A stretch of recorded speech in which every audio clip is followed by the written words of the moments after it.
Pessoal, vamos continuar então. No vídeo anterior, né, ele para sozinho, ele desliga sozinho, quando chegar a 31 minutos, tá? Então, encerrou, o meu celular desligou sozinho. Desligou não, né? O vídeo parou, ok? Vamos continuar então? Vamos para a nossa terceira aula, né, uma sequência. Eu estava mostrando exatamente que 2,15, que também pode ser escrito assim, ok? Que é uma dízima periódica, pode ser escrito em forma de fração, tá? Eu já estava inclusive aqui, então qual é a ideia? 2,15 significa 2 inteiros mais 0,15 com a barra em cima, ok? 2 inteiros continua sendo inteiro, porque o número inteiro é simples de ser escrito. E a parte decimal, que é a dízima periódica, 0,15 com a barra em cima. Então, o período é 15, então ficou 15 sobre 99. Para cada algarismo do período, você coloca um 9. Mas aí o que ficou? 2 mais 15,99. Essa fração aqui representa a parte decimal. E como é que soma um número inteiro com uma fração inteira? Também é um procedimento prático, tá? Eu tenho que ser prático aqui porque por natureza eu não sou, mas eu tenho que ser prático aqui por causa do tempo. Então o que eu faço? Pego o denominador da fração, multiplica com a parte inteira e soma-se com o numerador. Multiplica e soma e repete o denominador, claro. Então eu estava fazendo aqui, ó, 99 vezes 2 dá 198. 198 soma com o 15, que é numerador, né? Ó, soma lá, ok? Então, vai dar 13, vai 1, vai dar 11, vai 1, 2. Portanto, o que deu aqui? 213 dividido por 99. Então, esta é a fração. Eu não vou simplificar também, pessoal, tá? Dá para simplificar, claro. Esta é a fração que gera essa dízima aqui, a fração geratriz dessa dízima.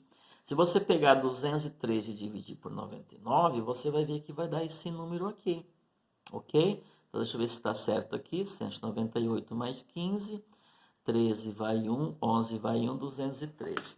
Deixa eu até pegar, ia fazer.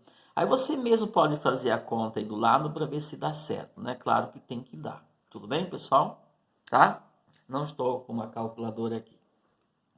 Eu vou colocar um exemplo agora um pouco diferente, então fiquem atentos aí. Eu coloquei 3 exemplos de dízimo agora. Eu vou colocar aqui um exemplo, pessoal, tá? E como vocês são espertos, vocês já vão identificar a particularidade dele. Vou colocar aqui 0, vou colocar assim 1, 2, 4, 1, 4, 1 e pronto. Quando eu coloco as reticências, é porque daí para frente sempre vai repetir isto que já repetiu. E o que é que repetiu aí? O 2? Não. É o 241? Não. É o 24? Não, ó. É o 41, ó. 41, 41. Então, qual que é o próximo algarismo? É 4. E o próximo? 1. E o outro? 4, 1. Então, o período aqui é 41.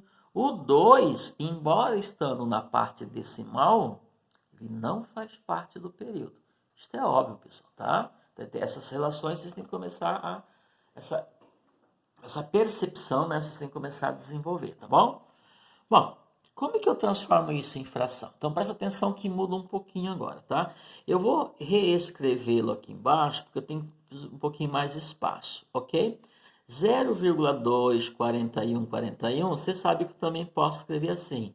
0,2, que não pertence ao período, e o 41 é que é o período. Então, eu coloco traço só em cima do 41.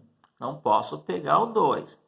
Seria o 2 se fosse assim, ó, 241, 241, 241. Não. Ok? Bom, então, a parte decimal é 0. Desculpa, a parte inteira é 0. Então, isso é uma dificuldade a menos. Não preciso me preocupar com isso.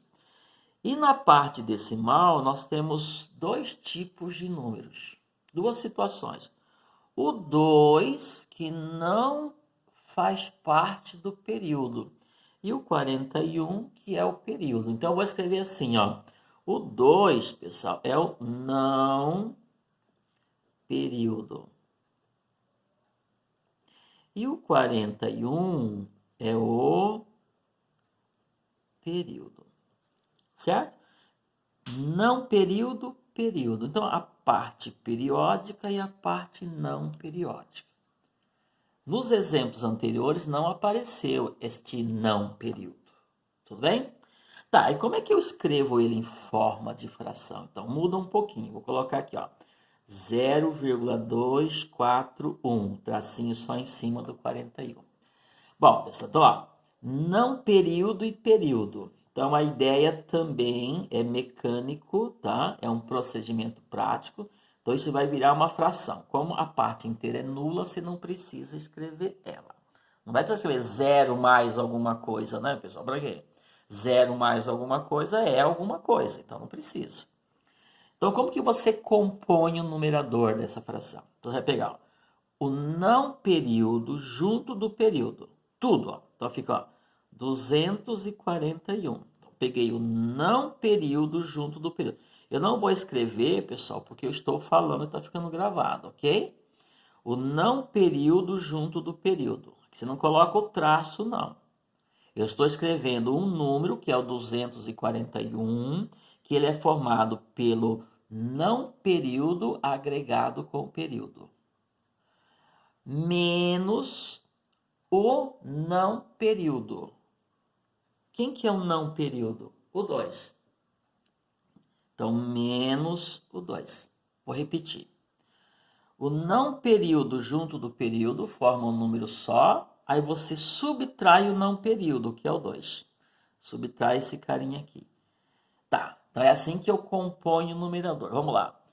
O não período junto do período, junto, formando um número só. Aí você subtrai o não período. E o denominador? O denominador continua assim. Quem é o período? 41. 41 não tem dois algarismos? O 4 e 1. Para cada algarismo do período, você coloca um 9. Então, vai ser 99. Entendeu? A mesma ideia anterior. 41, que tanto faz, dois algarismos. Tem o período, então, 2, 9. E você vai colocar, para cada algarismo do não período, você coloca um 0, formando, portanto, o denominador. 990, então formei 990. Tudo bem? É assim que eu componho o denominador. Agora é só você arrumar aqui. 241 menos 2 vai dar 239.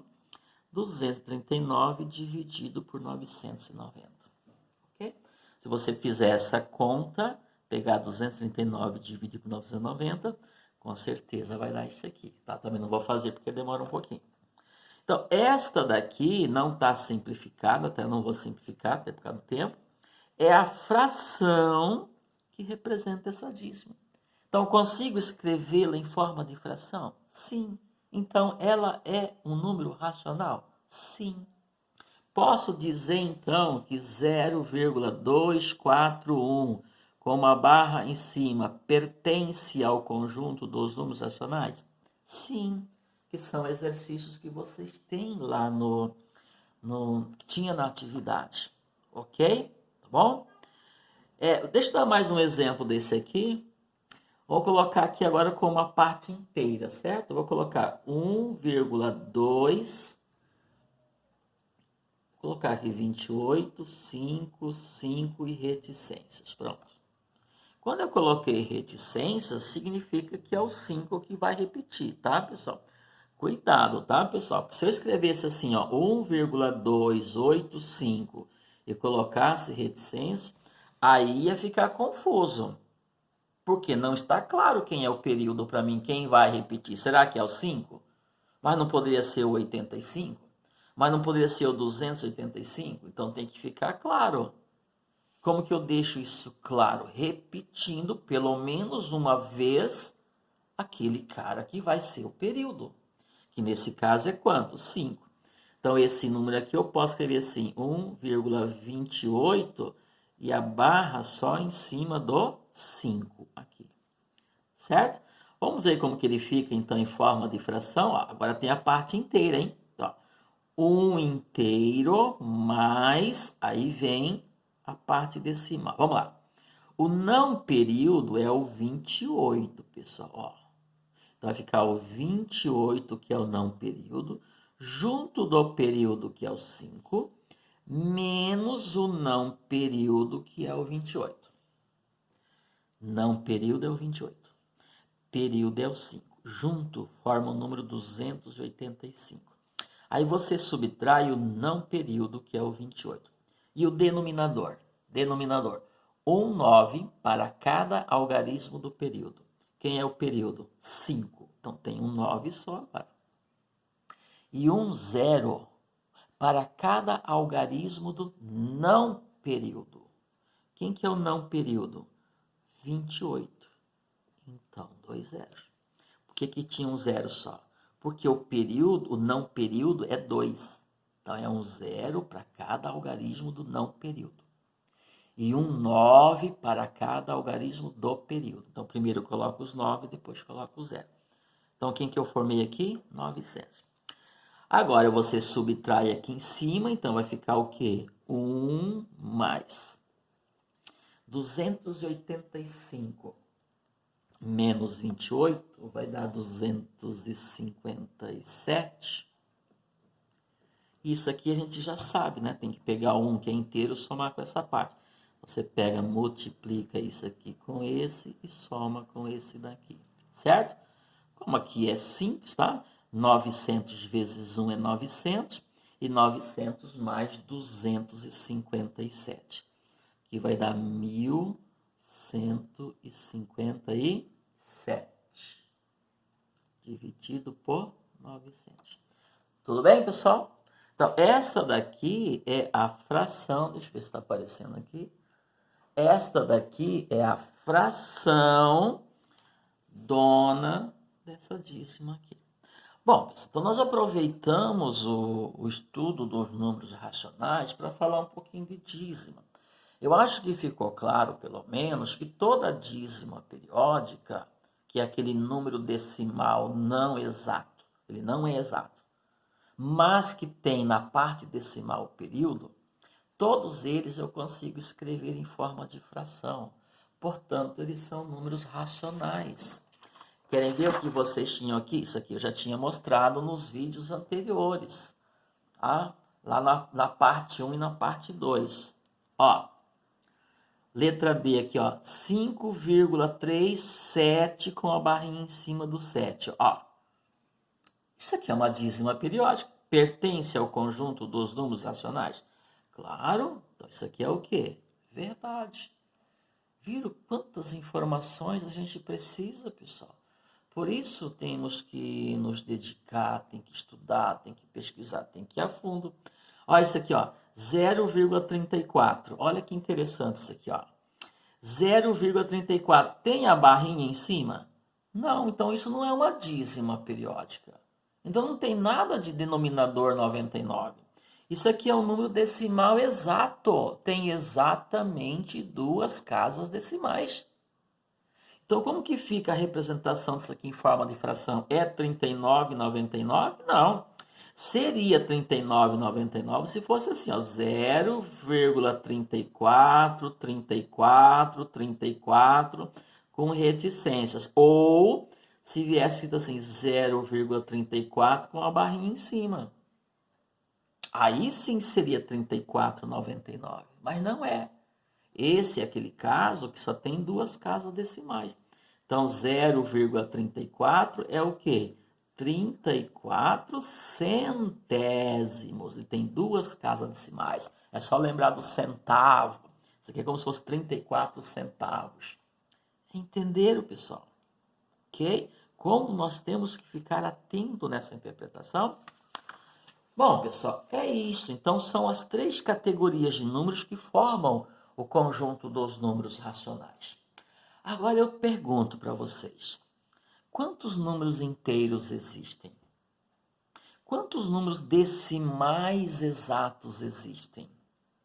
Quantas dízimas periódicas existem? Uma infinidade. Então eu consigo escrever todos eles, consigo enumerar um a um? Não, pessoal. Então eu consigo escrever esse conjunto, o conjunto dos números racionais, consigo escrever assim um a um, enumerando os seus elementos? Impossível, pessoal. É diferente, por exemplo, quando eu escrevo o conjunto dos números naturais, é até bom que eu faça aqui uma revisão. O conjunto dos números naturais ele é formado de números naturais. Esse é fácil de representar. Por quê? Porque o primeiro é o 0, depois é o 1, depois é o 2 e assim por diante. 0, 1, 2, 3. Claro que não dá para eu enumerar todos, mas pelo menos dá para eu colocar os primeiros, tá? 4, 5, coloco reticências e fecho o conjunto, a representação do conjunto dos números naturais, certo? Quando eu vou representar o conjunto dos números inteiros, que é pela letra Z, também é até relativamente simples. Por quê? Porque aqui só estão os números inteiros. Quem são os inteiros? São os naturais e mais os inteiros negativos. Então, o que você faz? Então, nesse caso, né, a ideia é essa daqui. Então, fica 0, 1, 2, 3, 4. Pode colocar reticências, fecha aqui. Aí eu vou ter os negativos que são menores que 0. Menos 1, menos 2. Vai distanciando do 0, tá? Vou colocar reticências aqui porque é infinito. Então, também é uma representação fácil, Pessoal, tinha uma atividade que eu perguntei o seguinte: qual é o sucessor de menos 1? Gente, sucessor é o maior imediato. Sucessor é o que vem depois, porém na ordem crescente. Ok? Antecessor é o que vem antes. Portanto, qual é o sucessor do menos 1? Teve um monte de gente que colocou menos 2. Menos 2 não é o sucessor do menos 1. O sucessor do menos 1 é o 0. Quem que é maior que menos 1? O maior imediato é o 0. O 0 é maior que menos 1, pessoal. Tá? O 0 divide o campo numérico em duas grandes partes. Divide a parte positiva da parte negativa. Nesse caso, eu estou falando só de inteiros. Tá? Então, no campo positivo, quanto mais distante do 0, maior ele é. No campo negativo é diferente. Quanto mais se distancia do 0, menor ele é. E também é uma relação fácil de se fazer. Pega um dia que está extremamente frio. Um dia que está menos 12, não é a temperatura menos 12, não é menor, não é uma temperatura menor, mais baixa, vamos dizer assim, do que menos 2, por exemplo, não é menor que 0. Temperatura 0 e temperatura menos 12. Qual o dia que está mais frio? Se está mais frio é porque a temperatura é menor, é o menos 12. Então, qual é o sucessor do menos 2? É o menos 1. Qual é o sucessor do menos 1? É o 0.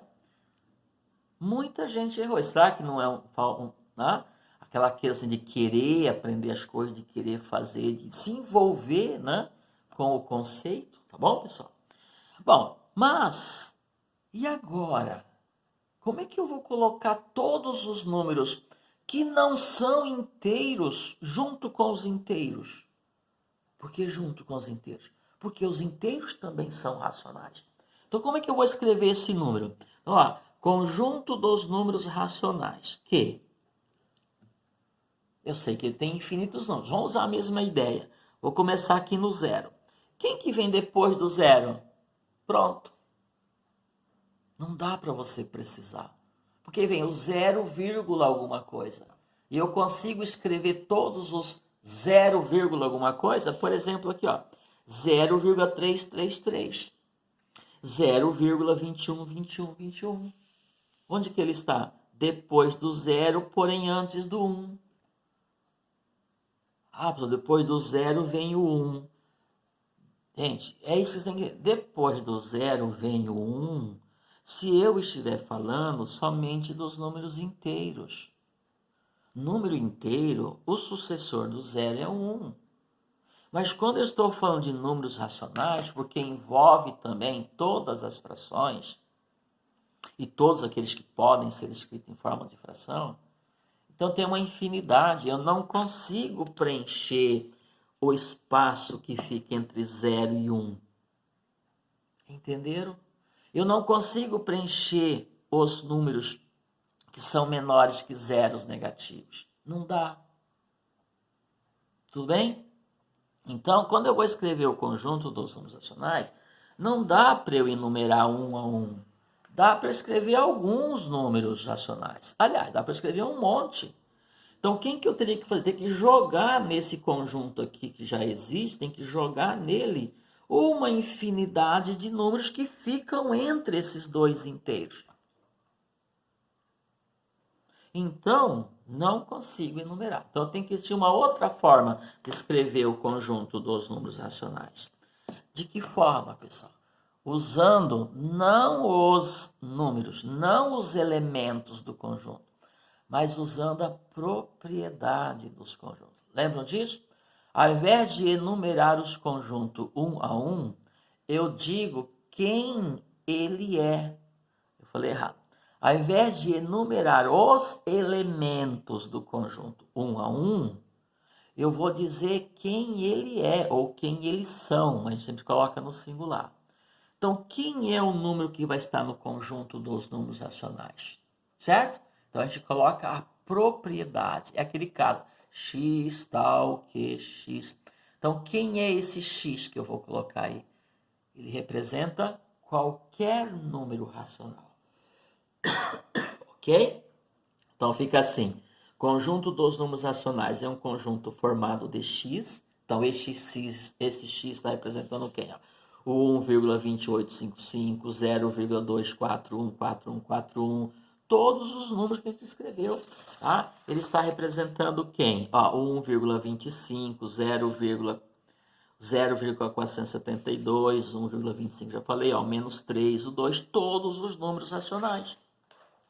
Então, quem é esse x? Esse x é um número que eu consigo escrever na forma P sobre Q.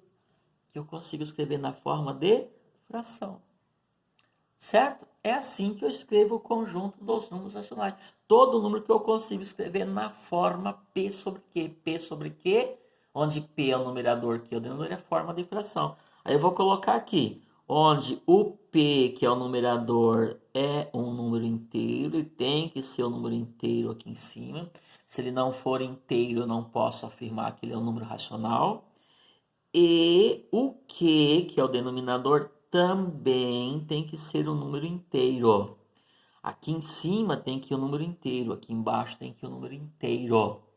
Então, um número inteiro dividido por um número inteiro vai dar um número racional, que inclusive pode ser inteiro, tá? Pronto, é assim que eu escrevo esse conjunto. O que está escrito aqui? Tudo que pode ser escrito na forma de fração. Pronto. Tá? Então, veja, pessoal. Quem é o conjunto dos números racionais? É isso que vocês têm que entender. São todos os números inteiros. Então, eu pego o conjunto dos números racionais, dos números inteiros, porque tudo que é inteiro eu consigo escrever em forma de fração. Ó. Quem é o 4? O 4 é 16 quartos, por exemplo. Quem é o 3? O 3, por exemplo, é o 9 terços. Quem é o menos 2? O menos 2, por exemplo, é o menos 4 sobre 2. É a metade de menos 4. Então, eu pego o conjunto dos números inteiros que já existem e despejo aqui dentro todos os números que não são inteiros. Aí eu vou fazer um pacotão. Então, por exemplo, depois do 0, o próximo número inteiro é 1. O que eu vou fazer? Entre 0 e 1, eu vou jogar aqui dentro todos os números que cabem ali dentro, que é uma infinidade. Entre o 1 e o 2, eu vou jogar aqui dentro todos os números que cabem ali dentro. Quem é que cabe aqui dentro? Quem é que fica entre 1 e 2? Outra coisa que você tem que entender. Quem é que fica entre 1 e 2? Os maiores que 1 e os menores que 2. Por exemplo, esse número aqui, ó, 1,28555, ó, é um vírgula alguma coisa? Então, passou do 1, mas chega a ser 2? Não, não chega a ser 2. Para ser 2, teria que ter 2 aqui. Então, esse número aqui, Ele está onde? Ele está entre 1 e 2. Mas está mais próximo do 1 ou mais próximo do 2? Mais próximo do 1, ó, porque só tem 2 décimos. Seria 1,2, 1,3, 1,4, 1,5. Conforme eu vou aumentando os décimos, ele vai se aproximando do 2. Entenderam? Quando eu faço isso, quando eu despejo aqui dentro do conjunto dos números inteiros, todos esses tipos de número que nós estudamos, esse conjunto engorda, ele fica grandão, ele aumenta, então ele foi ampliado. E esta ampliação, nesse caso, ele passa a se chamar conjunto dos números racionais. Entenderam? Conjunto dos números racionais. Então, todo número que é inteiro é racional? Sim, todo número que é inteiro é racional. Tranquilo? E mais quem? Mais aqueles que não são inteiros, mas que podem ser representados em forma de fração. Tá claro, pessoal? Acho que ficou entendido, né? Ok? Então, é assim que eu escrevo o conjunto dos números racionais. Eu pergunto para vocês, o número menos 10 é um número racional? Claro, porque ele é inteiro, então ele pertence ao conjunto dos números racionais. Certo? O número menos meio é um número racional? Claro. Por quê? Porque está escrito na forma P sobre Q. Ó. O P é 1, o Q é 2, forma de fração. Então ele pertence ao conjunto dos números racionais. Isso é verdade? Isso é verdade. O número 11/40 é um número racional? É um número racional. Tá? Então ele pertence ao conjunto racional. Ele está nesse conjunto aqui? Está. O número 0,4141 reticências, posso afirmar que ele pertence ao conjunto dos números racionais? Sim, porque ele é uma dízima periódica, sendo uma dízima periódica, eu consigo escrever em forma de fração, portanto, eu estou na forma P sobre Q. Tudo bem? O número 341,11 é um número racional? É, porque é o decimal exato, ele só tem 2 casas decimais. Posso afirmar que ele pertence ao conjunto dos números racionais? Posso, sem problema nenhum. Entenderam, pessoal?